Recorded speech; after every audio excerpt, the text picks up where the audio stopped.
It moves in a helical orbit, cylindrical, oscillating every 6 months. The traffic zones. Why am I whispering? Because it's a secret. I don't want anybody to know. Shh, don't tell anybody. But the glass and the ice. There's ice. Ice attached to the glass. Ice and glass. NASA knows about this. Shh. Welcome to the real world. Welcome to the real world, ladies and gentlemen. The real world is a little bit more, I don't know, stranger than you would imagine.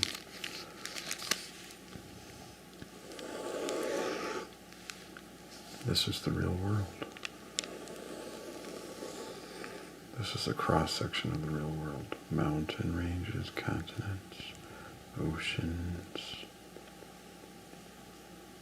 more continents, glass sky, ice attached to glass. This is Earth. That's Earth. We are inside the Earth. We got boats, people. That's the real world. That's the real world. It's kind of scary. There's a celestial sphere. There's ocean and water above. It's a celestial ocean. This area is what we think is outer space, but it's really inner space. That's where the sun is. The sun casts its light inside the earth, and the sun moves. Earth does not move. It's stationary. That's the real world. There's a moon. The moon moves in the earth. The stars are up here.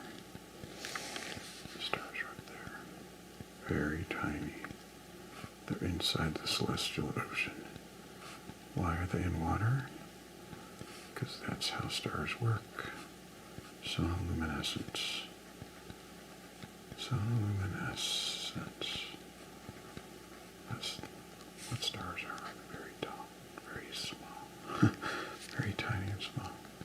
Planets. Planets are small too. Earth is not a planet. Earth encompasses the entire universe. Shh, don't tell anybody. This is a secret. What's outside of Earth? Who knows? Are there other Earths? I don't know. I don't think anything's outside. Nothing. Read Job 26, verse 7. Shh, don't tell anybody. Earth is hung on nothing. This is outer darkness. So you got the term, what in the world? And get the hell out of here. This is like hell. A literal hell outside of Earth. So that means heaven is small. Heaven is inside Earth. In the middle of the Earth. I think there's a pyramid. At the top of the pyramid shines the light. It's the back of the sun. And then the sun illuminates the world as it spins. But the sun is a direct light. Direct light, not a omnidirectional light. So it casts a terminator line onto the ground. So that's why we get day and night. It moves in a helical orbit, cylindrical, oscillating every 6 months. The traffic zones. Why am I whispering? Because it's a secret. I don't want anybody to know. Shh, don't tell anybody. But the glass and the ice. There's ice. Ice attached to the glass. Ice and glass. NASA knows about this. Shh. That's why all the space vehicles have a flush bottom. They basically just melt through the glass. That's how they get through. That's why we see rainbows.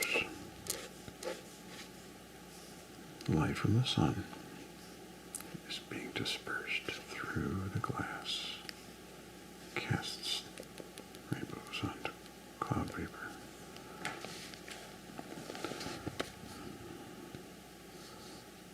Since the sun moves, the sun is going to stop. Stop people.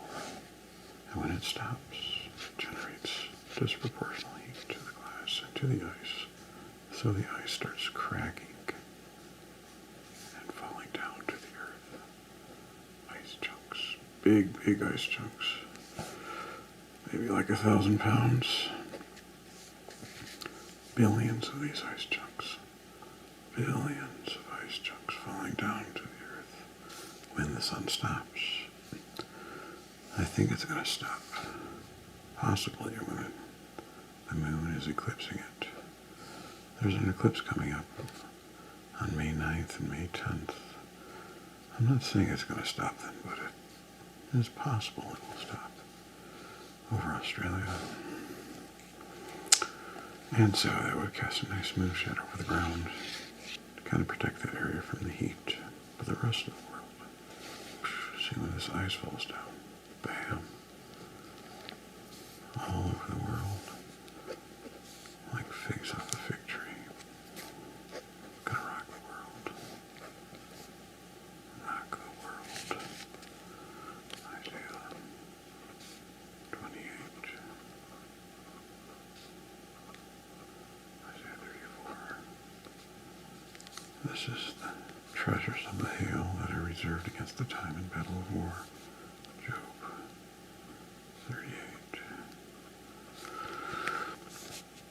They have military bases underground. They've been prepping bases all under the world to take shelter before this ice falls down. Deep underground military bases, domes. So, get ready. We got to impose martial law. And then we got to start cattling people underground. We got to mark them with that tattoo if you want to be saved. And go underground and be transported with magnetic trains going to Australia. Let's say this is Australia. So let's say the moon is over here and the sun's over here. Okay, let's say this is Australia. There's a rock there. Middle of the outback. Uluru. On the top of that rock, we're going to build a New Jerusalem. Building on the top of the rock, new kingdom of God. And we'll build an elevator shaft up to this top of the glass sky. So basically, Revelation 15.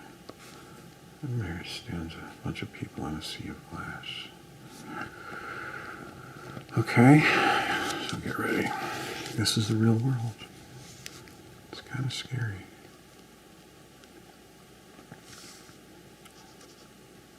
That's why you've been sheltered and prevented from realizing. Because it's too scary for you. You don't want to believe that you're living inside the earth. That's scary stuff. So don't tell anybody. Get ready for the kingdom now. It's coming.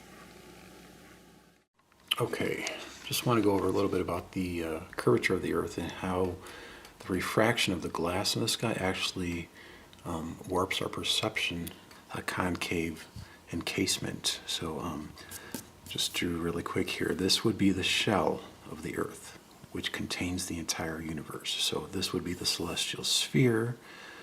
As I told you before, stars are very tiny. They're created by sonoluminescence. The sun and the moon, the stars, the planets, they're all very tiny. They're all inside the earth. Earth is 8,000 miles wide, and it contains the entire universe. There's also a glass sky at 62 miles high, which, as I told you before, warps our perception.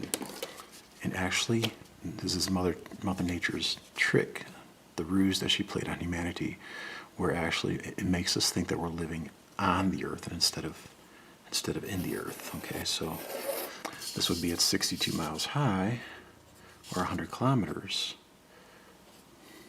100 kilometers. I'll just make it 100 kilometers. So I've listed numerous. This is how it works basically. Okay, you are standing in the Earth. So if I draw a little stick figure of you, the way we see the Earth, we do not see in a straight line. We are actually, what we think is straight is actually curving, okay? So now, sphere here. I'm going to draw you a false vault, basically. This is what it does. The glass actually creates an opposition in curvature. Did that come out dark enough? Where it makes us, like I told you before, it makes us think that the sun is actually rising, but it's not rising, it's actually sinking. So like if we had the sun over here, okay, now this is just a false perception, so pretend that's not really there. So basically this would be the glass Kármán line, and this area right here would be inner space. This is where the stars, not the stars, this is where the planets and the sun and the moon orbit, so we'll just call that inner space. This is where the space shuttle and the space station and the satellites orbit. They actually penetrate the glass. They actually either melt through or they crash through. What's going on here is that the sun is orbiting, the moon, the Earth is stationary. There's no spin to the Earth. Okay? Everything that moves is inside the Earth. The heavens revolve every 24 hours. Okay, so the sun, basically if you're standing here and you see the sun, it's moving around this way. Okay, so we'll draw the sun here, and it's moving that way. Okay, however, because the glass artifice creates this opposition and curvature, it's basically, you know, it actually is a convex ceiling to the sky, but it warps it, it turns it in, it inverts it, it makes it into a dome or a vault. That's what we think the sky is. So basically, this is the real sun, and then this is the false perception of the sun. It's actually, it looks like it's rising. So this would be sunrise, it's actually sunset. Okay, so it's the opposite. So as the sun comes closer to us, it looks like it's actually getting smaller. Okay, that's the way it works. Okay, so sunrise to sunset is the actual, and then sunrise to sunset is the perception. It's a false perception. It has to do with the glass refracting due to glass.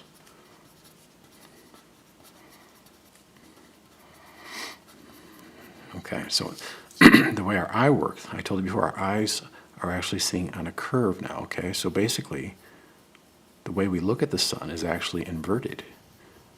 So this is our line of sight, basically, okay? I'm going to just draw the stick figure over here because I'm just showing you the orientation of the figure. So basically, he's looking at the sun, but you're looking at an inverted image of the sun. See, your head is over here. So it's flipped, basically. Another thing I wanted to talk about, too, is mirages, and how one thing that science doesn't really understand about the mirages is that you see a hull of a ship or the mast of a ship in the distance, and you only see the top portion of that ship, and then they conclude, well, the Earth is curving downward, it's convex. Well, no, that's not true, because what's happening is this warmer water here is creating an optical bulge, and this has to do with mirages. This is how it works. See, this can actually be corrected if you look through with a telescope. You won't see that bulge anymore because the depth of field is narrower, and you're focusing in. The focal plane is smaller. So it's actually an optical illusion. So I just wanted to re-edify that, re-emphasize that, is that the glass sky creates a false perception. It creates a vault, a false perception of the heavens. And also, too, because our eyes are in a curve like that, and we see the sun like that. See, we're not hitting the sun at the horizon dead on like that. Therefore, it's making the sun squish like that. It's oblong like that. That's because we're hitting it at an angle. That's the reason why we see the sun and the moon squished at the horizon like that.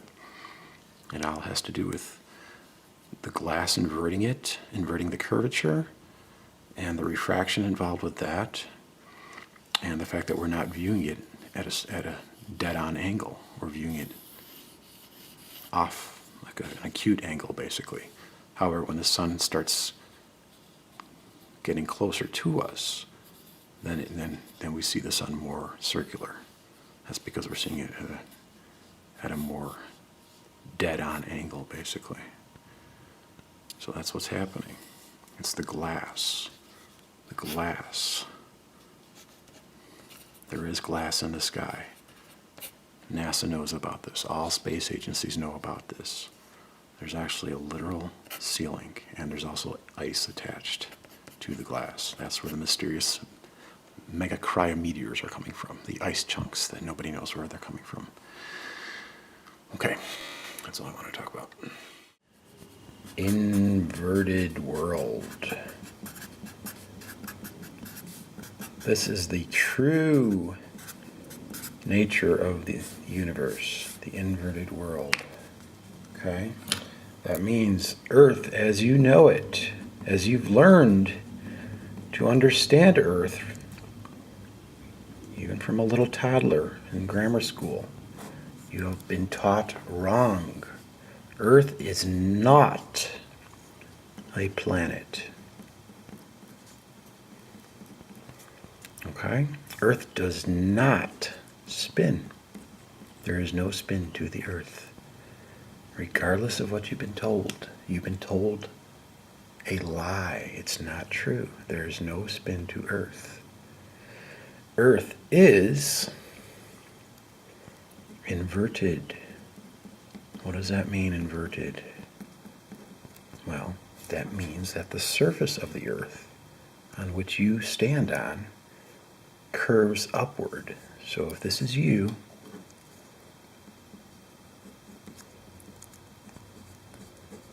you are standing on the inside surface of the Earth.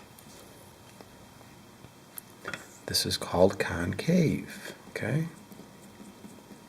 The concave side of Earth, which means Earth is not solid. Earth is hollow. However, it's not hollow in the way in which the more popular version of the hollow Earth theory is. Earth is a shell. It's just a shell, okay? It's not solid, and it's just a shell. The shell, I'm not sure the thickness, but it's not very thick, I would imagine. Because firstly, man has not even drilled more than 10 miles beneath the surface of the Earth. Do you know that? And yet they can speculate.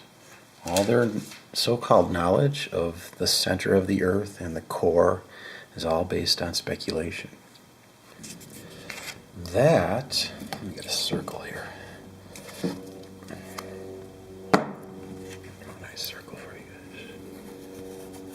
Oh, not too nice, actually. Oh, well. That, a smaller circle. That means the Earth contains the entire universe, which means that everything that we know, everything that we've been taught about the universe is actually false. there's a vast scale difference and a vast distance difference than what we've been taught, because we know that Earth is 8,000 miles wide, right? But I'm saying the water, the oceans are on the inside. The continents are on the inside of the Earth. Okay? So, what's up in the center? Well, in the center is the celestial sphere. There's a sphere up in the middle of the Earth. And I'm drawing these dots to signify stars. All the stars are very tiny, okay? Stars are created by a term called sonoluminescence. Sonoluminescence, which is basically nuclear fusion, but at a very small scale. It can be created in a laboratory, in a jar, in a beaker, not a jar, but a glass beaker in water. Okay, so basically, in this beaker, when you are penetrating sound effects, it's creating this little spark of light inside the liquid, inside a beaker. So sonoluminescence is the idea of bombarding the center of this liquid with sound. And it creates a little burst, a little bubble of light, okay? Sometimes you'll see actually what the scientists will tell you, they call it, you'll see like a little surrounding arc that surrounds some of the stars. They call it bow shock. And they'll tell you it's, it's light years wide or whatever. No, it's very small, it's very tiny.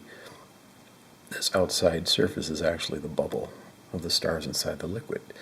Now, inside the celestial sphere, this is hollow too. And there's a celestial ocean. Okay? Which actually verifies and validates what we read in Genesis chapter 1, where there are two levels of water. The waters above and the waters below. And there was a firmament,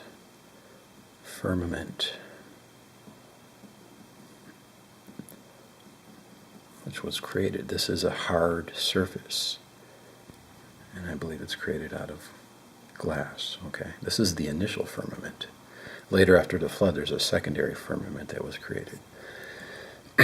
But inside this chamber here, it's hollow, and there's sound being reverberated from the center. And what is in the center, get a straight edge here, is, well, I'll just do by hand, a octahedron, okay, which is basically two pyramids turned on each other, like that, okay? There's an octahedron in the center of heaven, which is in the center of the earth. The book of Job, chapter 38, very significant chapter. Verse 33 says that the ordinances of heaven take dominion of inside the earth. Heaven is inside the earth. Heaven is inside the earth. What's also inside the earth? Let's go back a little bit. Genesis chapter 1, okay? At the apex of this magnetically charged, magnetically powered octahedron, if you got the positive side here and the negative side here, is the apex where it's generating the source of the light. This is where the light is originating from. Notice also, too, there are four corners at the base of this octahedron. Okay, that is what is referred to in the Bible as the four corners of the earth. Okay? Four corners of the earth. Notice also, too, here, there's a magnetic equilibrium.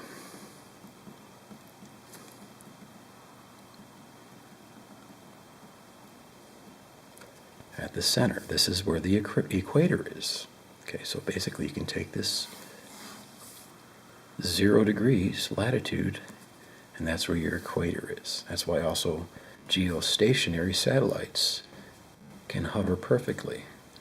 Another thing too about Earth, there is no spin. Oh, I told you about that on the first page here, but no spin. So the spin is happening inside the Earth. Why is it happening? And the way magnets work, okay? If you put a glass beaker, okay, and you put that on top of an exciter that excites the plasma, okay, positive and negative pole to it, right? But these field lines are returning upon each other. Draw this a little bit better here. So these field lines are returning like that, okay? So what that does basically is that it creates a spin, a lateral spin like that. Spin. Magnets create plasma spin inside glass. That's what's happening in the Earth, okay? There's glass, firstly, in this celestial sphere, firmament, and there's glass here too in the, let me get a bigger circle here. No, that's too big. I want this ashtray. That's a good one. Try that. Okay.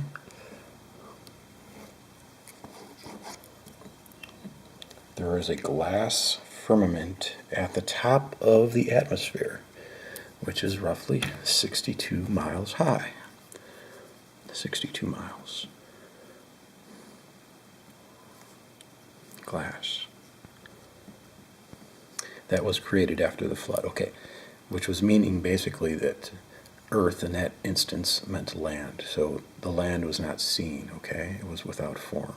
And darkness moved over the face of the deep.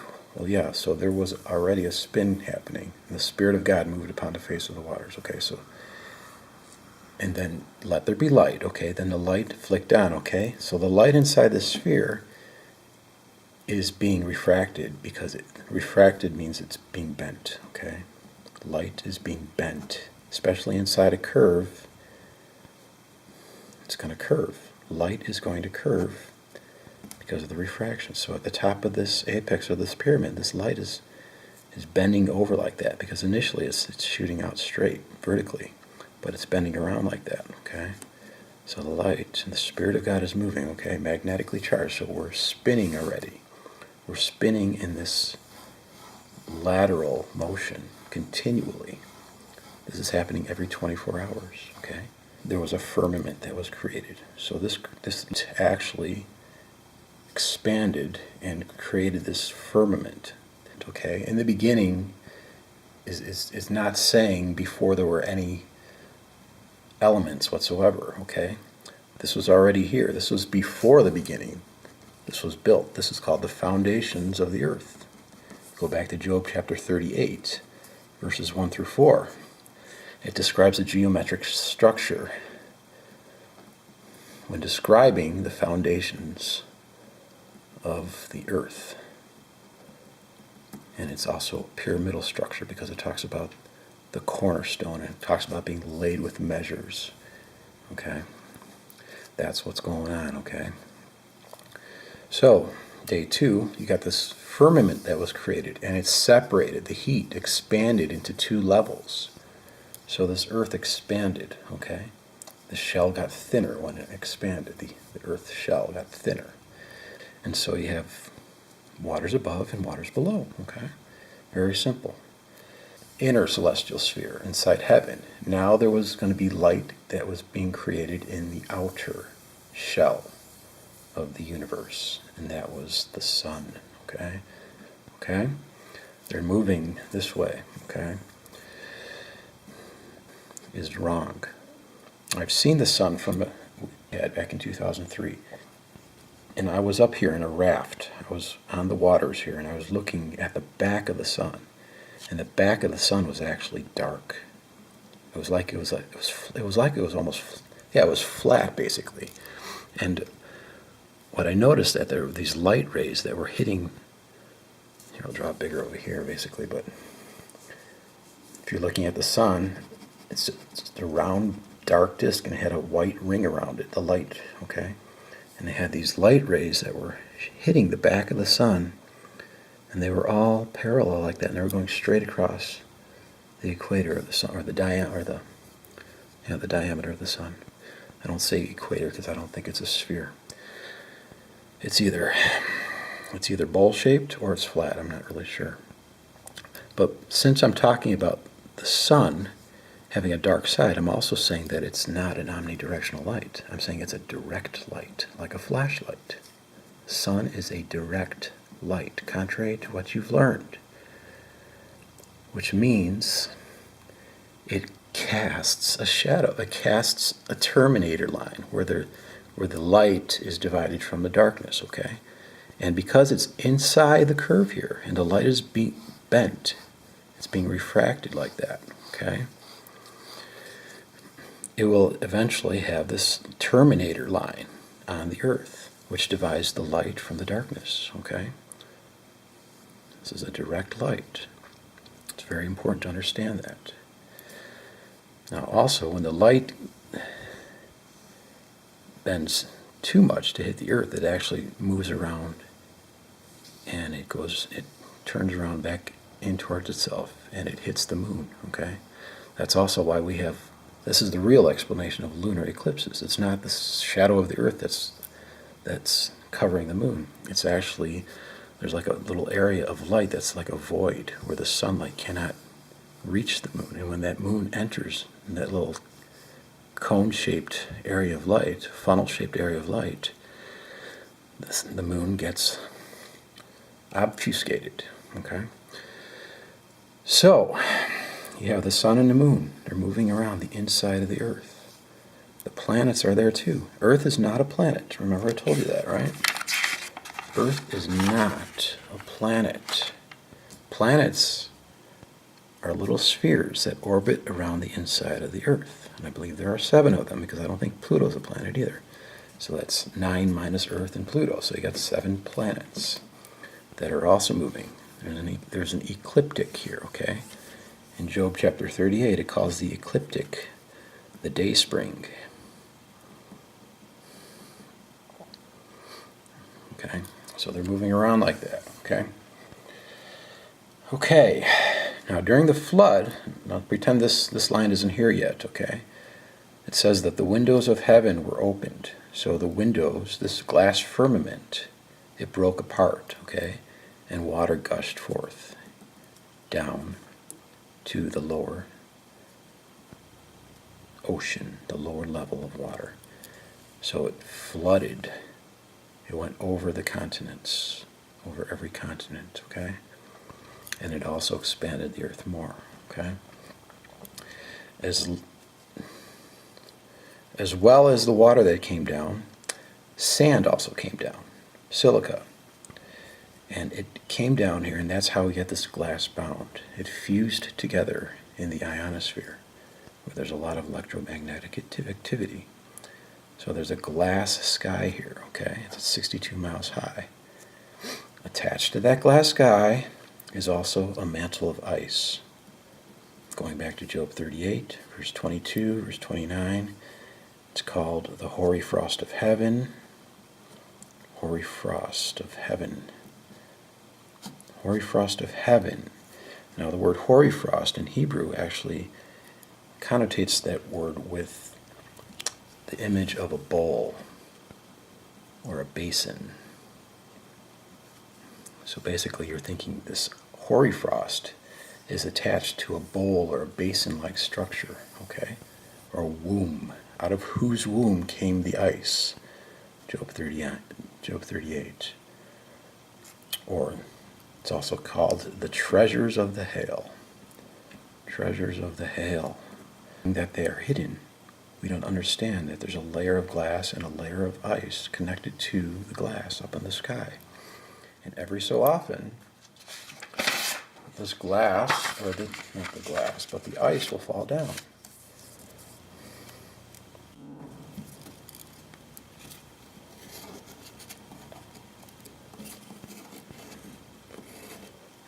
those, they have a fancy word for it, they call them megacriometeors.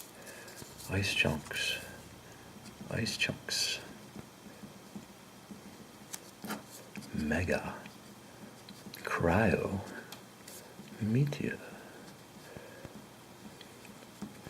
It's a big mystery, the origin of where these megacriometeors are coming from, because some weigh as much as 1,500 pounds, and they have been falling for centuries, so prior to the invention of aviation. Okay, so they're not falling from airplanes. It's not airplane discharge from the lavatories, because that ice is actually dyed blue, and when that does fall to the ground, you notice the difference. And they're not as big either. This is why scientists can't tell you where the ice is coming from, because they do not. This model of the universe, this accurate model of the universe, everything is tiny, okay? For the fact that there is glass in the sky. Okay? There's tektites. Scientists consider tektites a mystery. They don't know where tektites came from, whether it came from extraterrestrial origins or terrestrial origins. They can't make up their mind. It has no cosmic ray exposure. So basically it's not coming from above the atmosphere, because the atmosphere, hey, what? It blocks out cosmic rays. Well, why does it block out cosmic rays in the first place? Because glass blocks out cosmic rays, that's why. Okay, there's no meteor craters where these tektites have fallen. Tektites are, let me explain tektites to you. They're molten, it's basically molten glass. Some are in the form of like dumbbells, like that. Some are in the form of buttons, like that. But what they're showing is they're showing aerodynamics in their shapes, like they were flying through the air at a high velocity, and they were also molten. Aerodynamic shape. To me, it's not a mystery. It's very simple where they came from. Fusion crust on meteorites. Fusion crust. One of the main features on meteorites, and the way to detect whether a rock is a meteorite or if it's just a terrestrial rock, is that it's covered with a glass coating, about 1 millimeter thick. It's burnt glass. Burnt glass coating of a meteorite, okay? If you peel away that coating, you'll see the rock beneath. And the very interesting thing is that the chemical makeup of the rock is different than the fusion crust. It's like they came from two different origins, and they did. Conventional explanation, that they call it ablation. Basically, the rock is going at a very high speed, and it's burning through the atmosphere, and they're saying that the glass from the inside of the rock is formulating and encapsulating the rock with this burnt glass. Well, that's not true. First of all, there's no in-between layer of like a glass rock composite. It's two different, distinct surfaces. It's two different, distinct materials. Okay, just like if you dip something in a hot wax or something, you dipped a rock in a hot wax, and it gets coated like that. That's exactly what's happening, because at a very high speed, and it generates enough friction, because there's a little air even above the glass. There's a very minute amount of air which actually creates friction, and it actually starts to melt through the glass. Okay, and then it gets covered, it gets encapsulated with fusion crust, and then the little tektites drip off like that. Okay. Another reason why there's glass in the sky, when the meteor does enter through the atmosphere, luminescence, triboluminescence, which is basically when you rub two surfaces together, especially if one of them is quartz or silicon dioxide, which is glass, against another surface like that, it will create light. It creates light. So sometimes at nighttime, when a meteor crashes through the glass sky, it will create triboluminescence and will light up the entire sky just as if it were daylight. I'm sure you've seen some of that. You've seen that before, or video footage of that, or they've shown you that before, okay? Move on over here. Another piece of evidence that there's glass in the sky. At glass, at an obstacle. Scientists will compare the auroras to an old CRT TV tube, basically, with the electron gun in the back here, okay? And the electron gun is shooting these electrons. And there's phosphorus coated onto this glass here. When the electrons hit the glass, it causes the glow. That's really what's happening here, basically. The sun is shooting the electrons and it's hitting the glass. And at the higher latitudes, it's creating the glow. You see the glow there.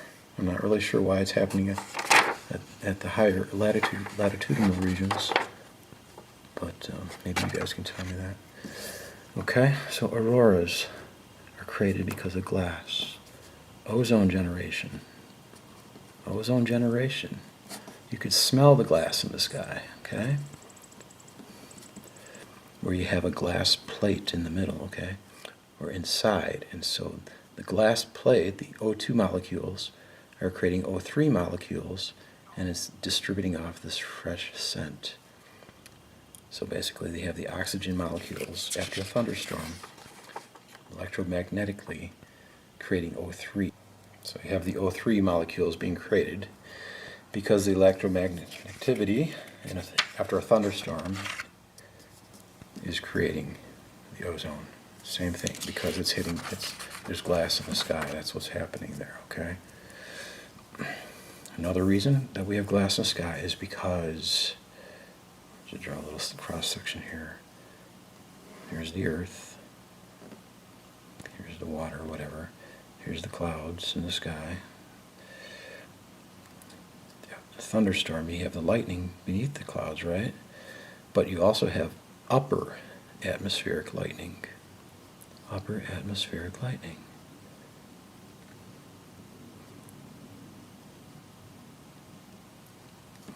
They call those sprites. Sprites. So in here you have these. It's kind of like a funnel shape here, but it has a top to the sprites. Basically, it gives off this disc-like plasma discharge, and they call those elves. And the altitude of the elves is 62 miles high, or 100 kilometers. That's how we know the height of the glass ceiling. Same thing with auroras. They say the bottom, the lowest part of the aurora, basically, is at 62 miles, 100 kilometers. So that's where we get the 62 miles from. Another reason why there's glass in the sky is because glass blocks ultraviolet light. And so does our atmosphere. Coincidence? I don't think so. There's also the greenhouse effect, okay? We have a literal glass ceiling, just like in a greenhouse. This is true. A big reason why there's glass in the sky is because rainbows. Like I told you before, because the sun is a direct light, and it's not an omnidirectional light. It has an edge to it. It has a rim, okay? So that sunlight that's being diffused through this glass is creating a spectrum. That's where the division of the white light comes from, just like in a prism, as if the white light is shining through a glass prism.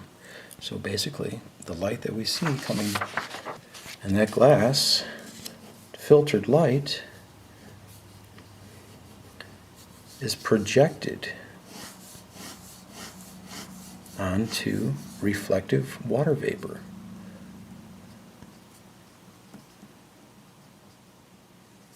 Or clouds.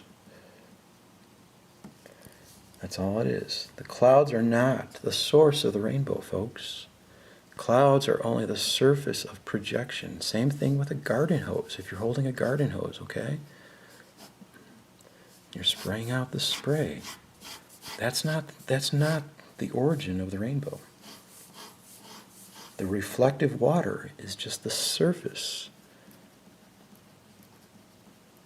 of projection.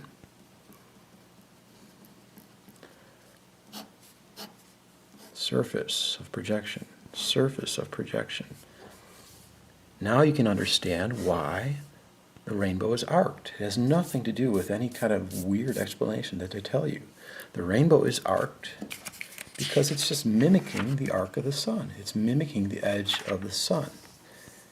If you shine sunlight through a square, like if you're inside a room and there's a square window and there's water vapor inside the room, you're going to get a square.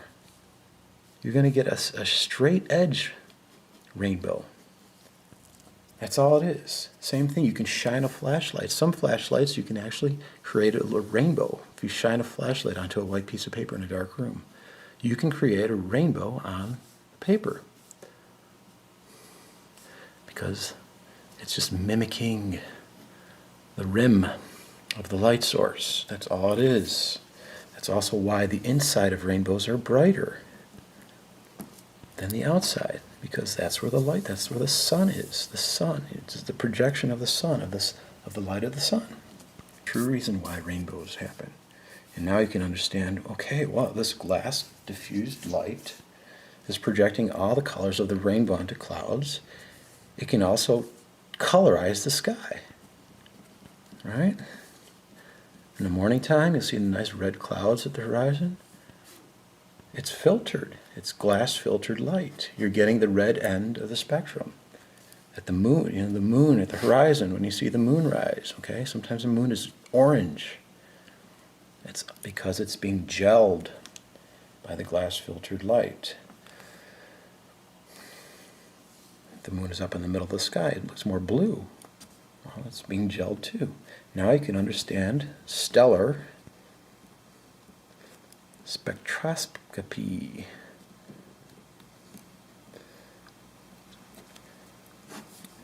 It's a farce. They call it Libyan desert glass. Another mystery. Where did this come from? Where did this glass come from? It's yellow. It has the highest silica content of natural silica in the world, 98%. Okay, there's no bubbles in it when it was formed. It's very dense. It's very, I don't know. There's no bubbles in it, basically. So basically, it melted quickly, and it also cooled quickly. Okay.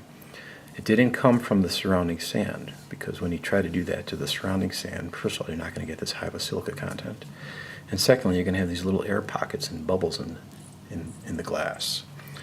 This Libyan desert glass, it's a mystery to them. They don't know where it came from. Well, because they don't understand that there's a layer of glass in the sky, 62 miles high. And probably what happened was very simple. It's a very simple explanation. A meteor probably came crashing through the glass sky again. Here's Earth, here's the glass sky. Okay, this meteor, or a couple meteors or whatever, it crashed through, it melted through, got encapsulated with fusion crust, had some tektites, well, maybe not. Maybe it wasn't tektites because it was hot enough. Maybe it slammed in at a higher angle like that, so it didn't really have the chance to melt or to melt the glass, and maybe just like crashed through, just like a ball crashes through a window, basically. And so it created a hole in this glass, and these chunks of glass, this yellow glass, fell down to the earth because they can't find any meteor craters in the Libyan desert where this glass has fallen. Let's say this is the Libyan desert. This is where the glass fell. This is a big oval array. So it's going to fall very far away from where the glass fell, because the glass is not moving, okay? So the glass falls here, the meteor falls there. Very simple. Very simple explanation. I did talk about the ice a little bit. Formulated by moisture and because it's cold up there. And it generated this thick mantle of ice. So if this is Earth, and this is the glass sky, there's also a layer of ice that's attached to the glass. Every so often this glass falls, or this ice falls down.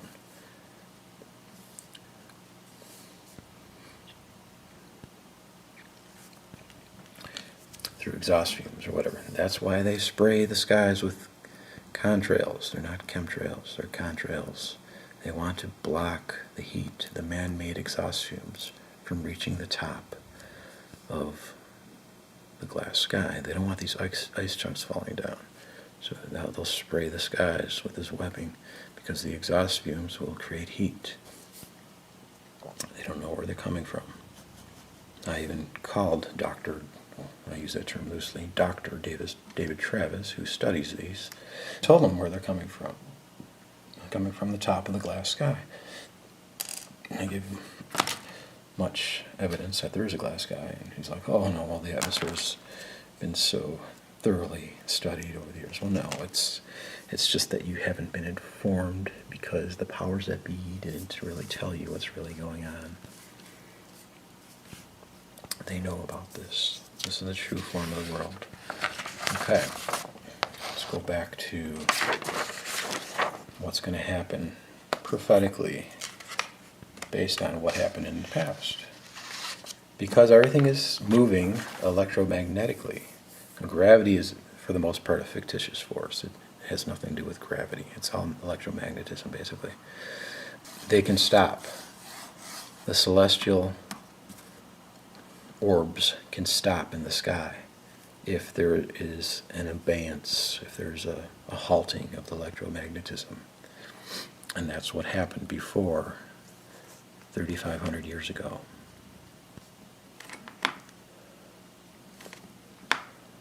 There's legends all over the world that talk about a mysterious time where there was like a double day in history, or a double night, or a double night. Recorded in Egypt, it's recorded in North America by Indians, South America, Central America, China. You can just Google geocentricity and Joshua's long day, and it's also mentioned in the Bible, like I said before, Joshua chapter 10. Joshua chapter 10. In Joshua chapter 10, let me get it for you here. Note that Joshua commanded the sun to stop and the moon to stay.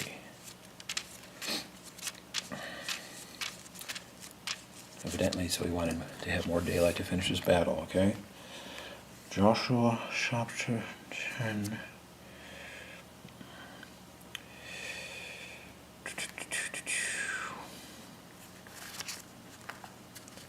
Okay. So basically it says, Then spake Joshua to the Lord in the day when the Lord delivered up the Amorites before the children of Israel. And he said in the sight of Israel, Sun, stand thou still upon Gibeon, and moon in the valley of Ajalon. And the sun stood still, and the moon stayed, until the people had avenged themselves upon the enemies. Okay, so it's recorded in the Bible, and it's also recorded in various countries throughout the world. I would say this actually definitely did happen. And it can't happen if the world is spinning, like I told you before in other videos. If you have a theoretical universe where Earth is a convex spinning planet, and the sun actually literally stopped in the sky, which it was already been testified by many different people, theoretically you would have to conclude that the Earth would have to stop spinning. And if that actually happened, if the Earth was spinning in the first place, there would be a major whiplash of all the oceans covering continents. That's not how it happened. The sun didn't stop because the earth stopped, because the earth doesn't spin in the first place. The sun stopped because the sun was actually moving inside the earth, and it stopped due to an absence of electromagnetism. So, going back to Joshua chapter 10, the verse before that, it says,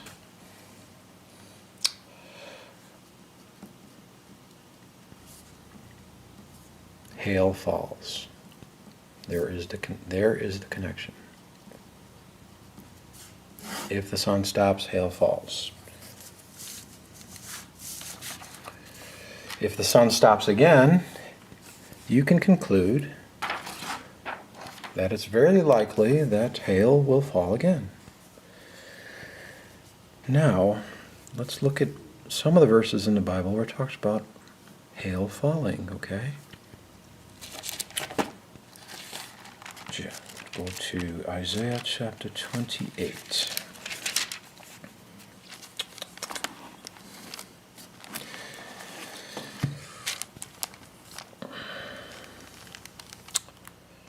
Judgment also will I lay to the line, and righteousness to the plummet, and the hail shall sweep away the refuge of lies.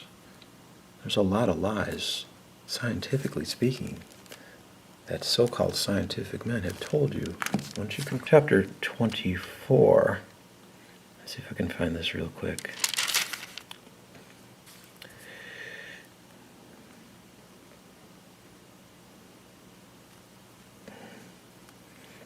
Let me see if verse 1. It says, behold, the Lord maketh the earth empty, and maketh it waste, and turneth it upside down, and scattereth abroad the inhabitants thereof.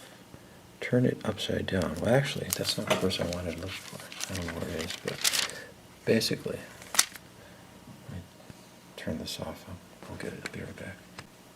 Okay, it was verse 29:16. Say of him that made it, he made me not, or shall the things framed say of him that framed it, he hath no understanding. So basically, man has turned things upside down. Man has turned the world. Isaiah 28.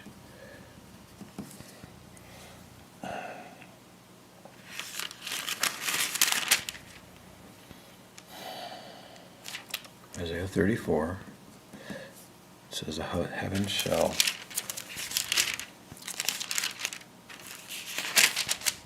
Verse 4, the heaven shall be dissolved. Well, what gets dissolved? Ice gets dissolved. And they shall be rolled together as a scroll. So now you have a scientific explanation of this seemingly arcane and ridiculed verse. You actually have a platform in which the ice can roll together like a scroll. If the sun stops, it's going to melt all this ice. It's going to roll together like a scroll, or roll apart like a scroll. Can't take some of the words in the Bible translated accurately. So basically, this ice is going to be falling down. Also talks about in Isaiah 34 as falling fig from a fig tree. It's also referenced in Matthew and in Revelation. So the host of heaven is the ice. The host of heaven, go back to Job 38, it's the hoary frost of heaven that's reserved against the day of battle and war. Why is it reserved against the day of battle and war? Because there will be no more world war. This is going to abolish all the armies of the world. This ice that's going to be falling down. And they're cognizant of this. They understand that there's no need. It's irrelevant to fight against each other because the ice is going to be falling down. Isaiah 34 says, fury upon all their armies. He has utterly destroyed them and delivered them up to slaughter. See, this is the great thing. This is the thing that's going to happen. Job 38. 22. Hast thou entered into the treasures of the snow, or hast thou seen the treasures of the hail, which I have reserved against the time of trouble, and against the day of battle and war. Now, let's talk a little bit about the sun stopping.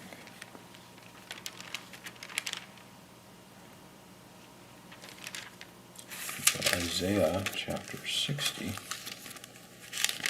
think it's in 60.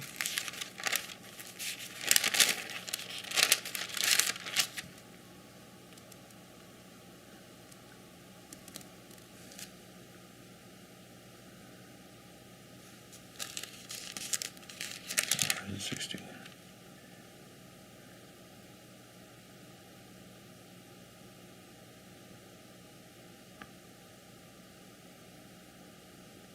Thy sun shall no more go down, or the sun. I don't think it's thy sun. The sun shall no more go down. That's verse 20. Neither shall the moon withdraw itself. So what's going to happen? It sounds like the sun is going to stop there, doesn't it? There's also another verse, I can't find it now, but it says the sun will be ashamed. Why will it be ashamed? Because it's going to be hiding behind the moon. So I'm foreseeing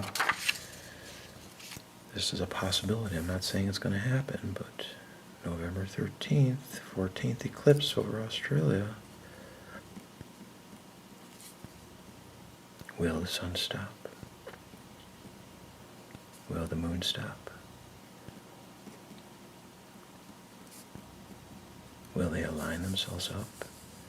So we have the sun on top of the moon over the continent of Australia.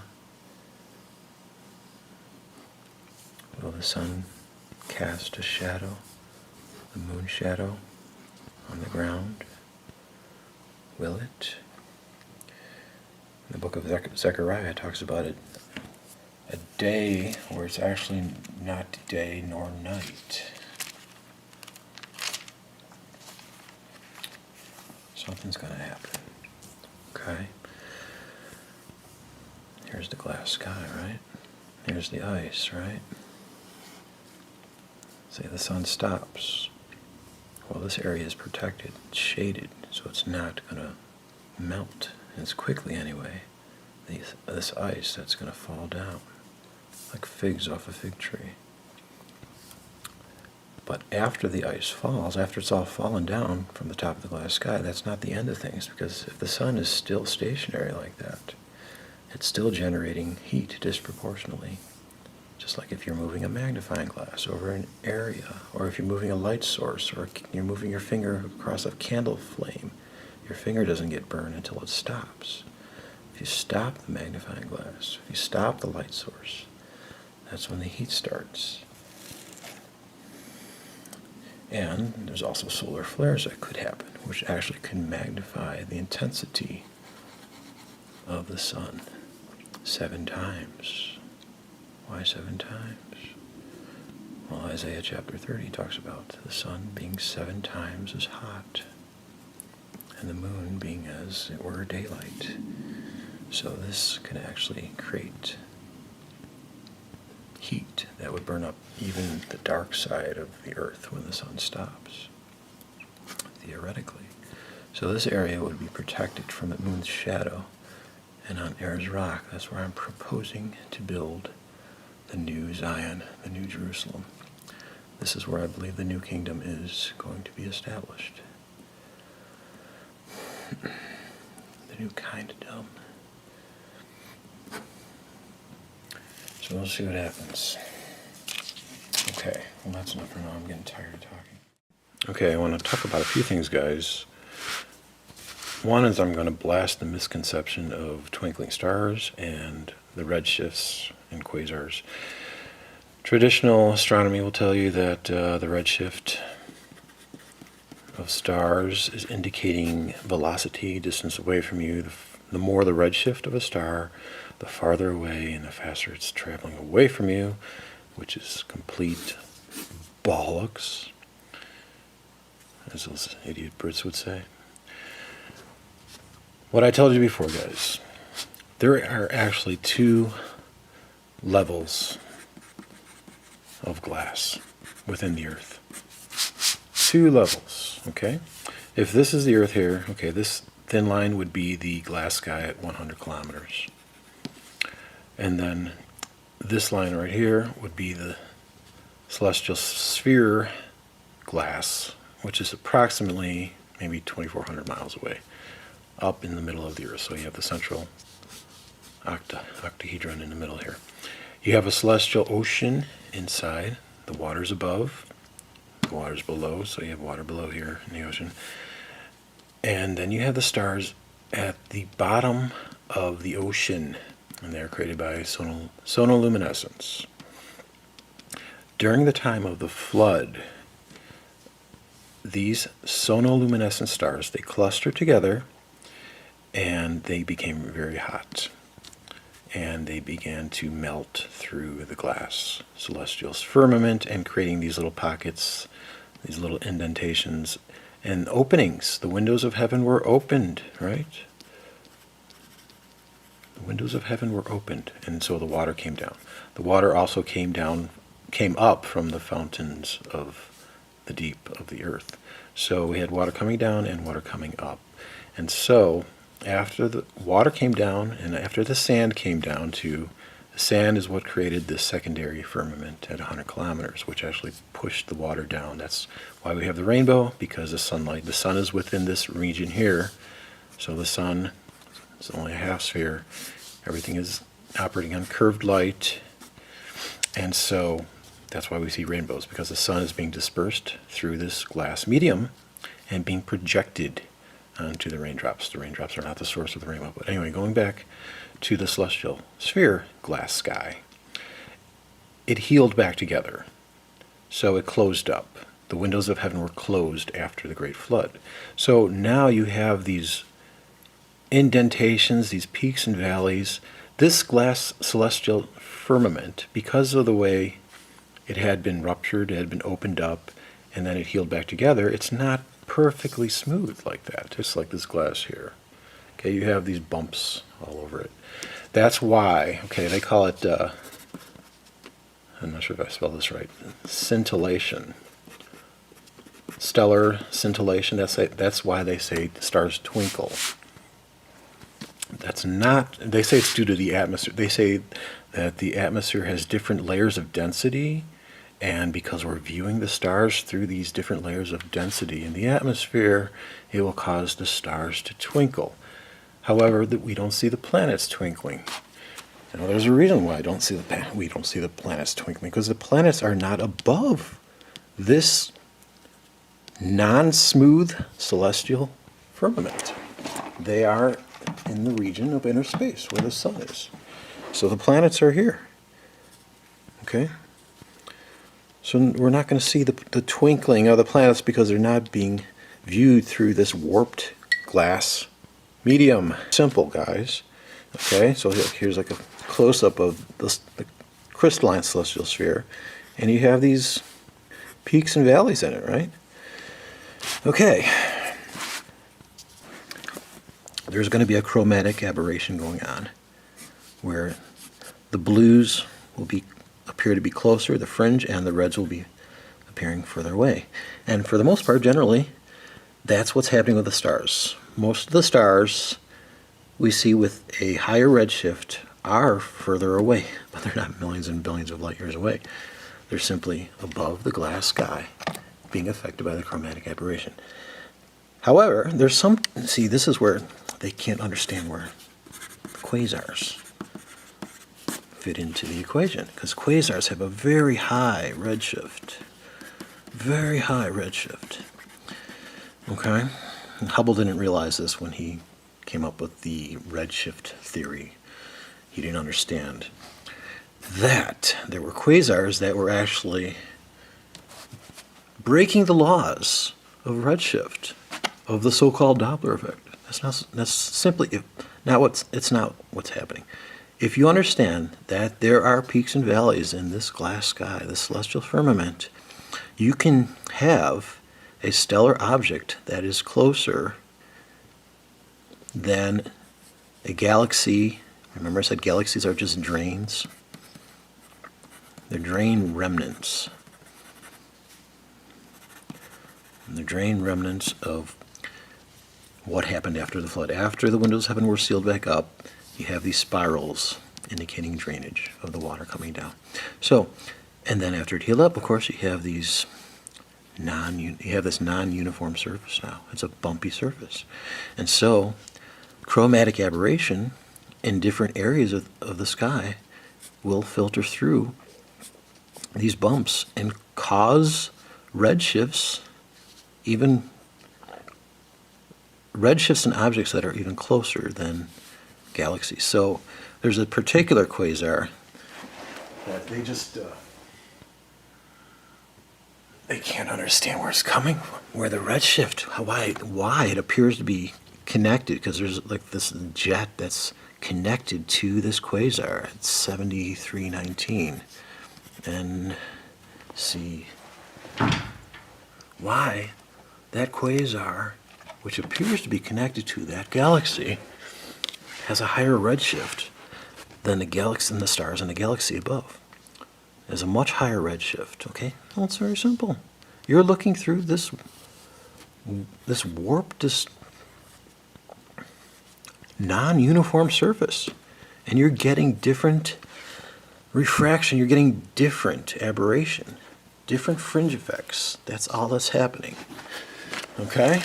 And now also, keep in mind, when you see stars twinkle, they are mostly at the horizon. They're at the lower levels of the sky. So that's because you're getting your angle of incidence. You're viewing the stars through a more acute angle. So that's why you're seeing the twinkling happening, especially at the horizons. That's why planets don't twinkle. Now, let's say if you take the Hubble telescope above the atmosphere, you're going to see the stars not twinkling. Well, no. That to me, that is bullshit. Because they don't show any image. They just show imagery, still images of the Hubble. They don't show actual animated, moving twinkling of the stars. So that's what's going on here, guys. Twinkling is happening because these bumps in the celestial sphere are being viewed, are actually filtering the stars in which we see them. That's why planets don't twinkle. That's because they are not above the bumpy crystalline glass sphere. Okay, understand? So, modern cosmology is debunked. Stellar scintillation is debunked. See, the atmosphere is just it's very homogeneous. There's not all these weird turbulences like they say. The turbulence is coming, the so-called turbulence is coming from the glass, the two glass skies. That's where the turbulence is coming, the so-called turbulence. But it's really chromatic aberration. Good old chromatic aberration.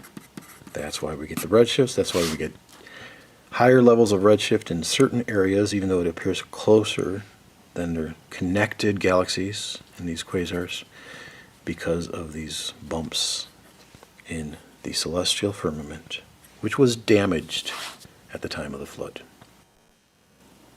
Bada bing. Okay, guys. I'm going to reiterate my stance, my position that precession, the so-called precession of the equinoxes,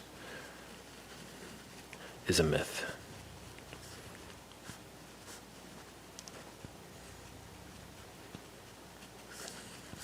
It's a myth. It's based on the assumption that the Earth is spinning, for one thing, that it's orbiting around the sun, and that a precession, if you don't know, is actually what they... Here's a sphere, okay, like it's a rotating sphere. If it has an axis, let's say the axis is tilted like that, there's a precession which causes it to wobble like that. So it's not only spinning on an axis, but it's also wobbling like that in a conical shape. And then they say that's orbiting around the sun, and then every year This arc of wobble, they say, is approximately 20 minutes faster than the stars. So they have the sidereal year and the tropical year. Tropical year meaning the sun. They say the tropical year. What they do is they measure from the vernal equinox to the vernal equinox the next year. So every 365.2425 days or something like that. And then they will say that a sidereal year is a little bit slower, so it's going to be a bigger figure. So they say it's 365.25 days. So it's a little bit longer, they say. So they say virtually it's 20 minutes. Tropical years, 20 minutes Shorter. than a sidereal year. However, fix that camera here. What I told you before is that there's no precession. And the reason I say that is because, fix that camera.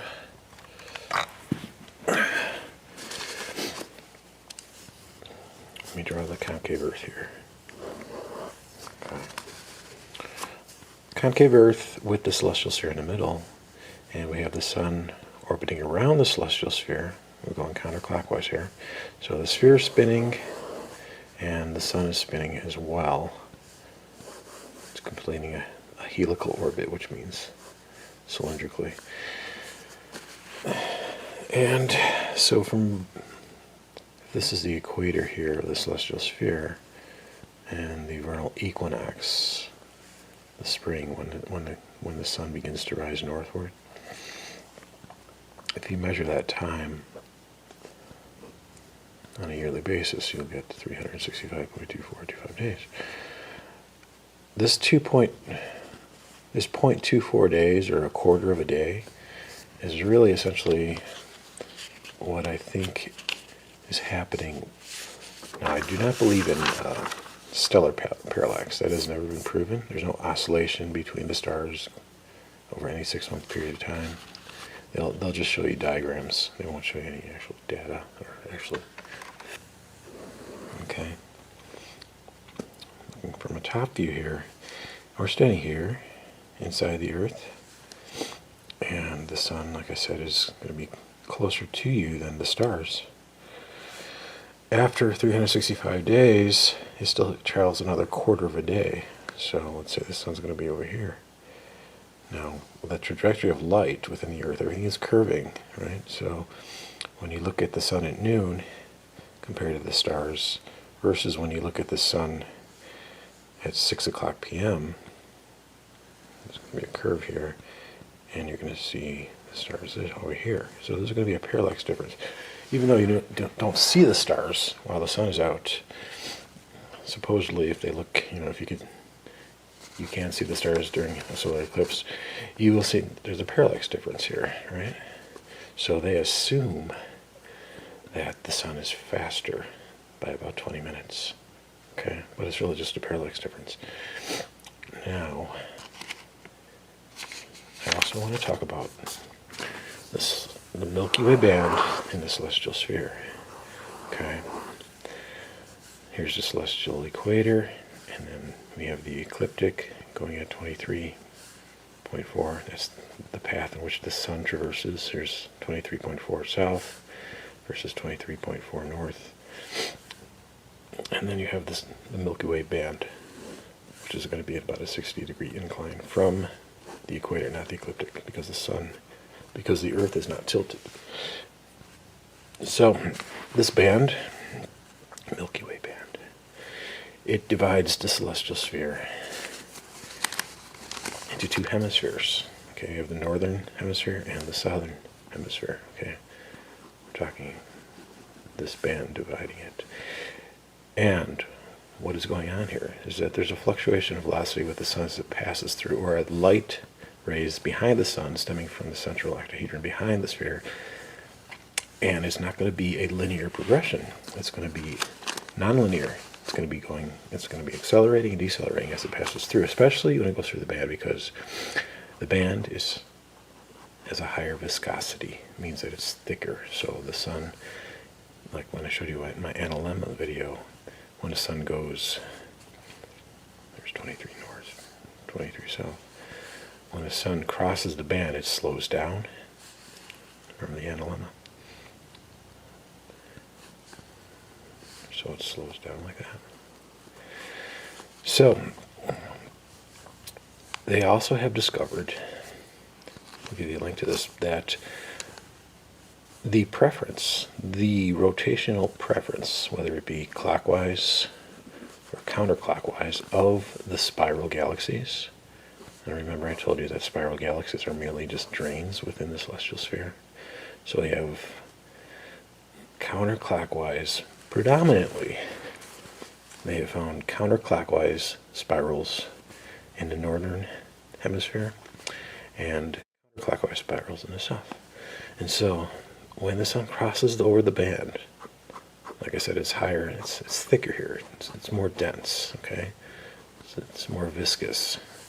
And so when it crosses that band, it's slower here than it is over here when it's away from the band. So in the northern region, when you're going counterclockwise, it's going to be harder to go up as it is opposed to going down. It's going to be easier to be going down. That's what steers the sun in the other direction. So when it gets up into the north, it begins to, the current, the electromagnetic current of the celestial sphere is going to be pushing the sun southward in the northern hemisphere. And then vice versa. When it gets down over here, let's say the band is going over here like that, it's more viscous here. And so the sun begins, when it crosses over into the south now, because of the clockwise current, it's going to be harder to push it down as it is to push it up.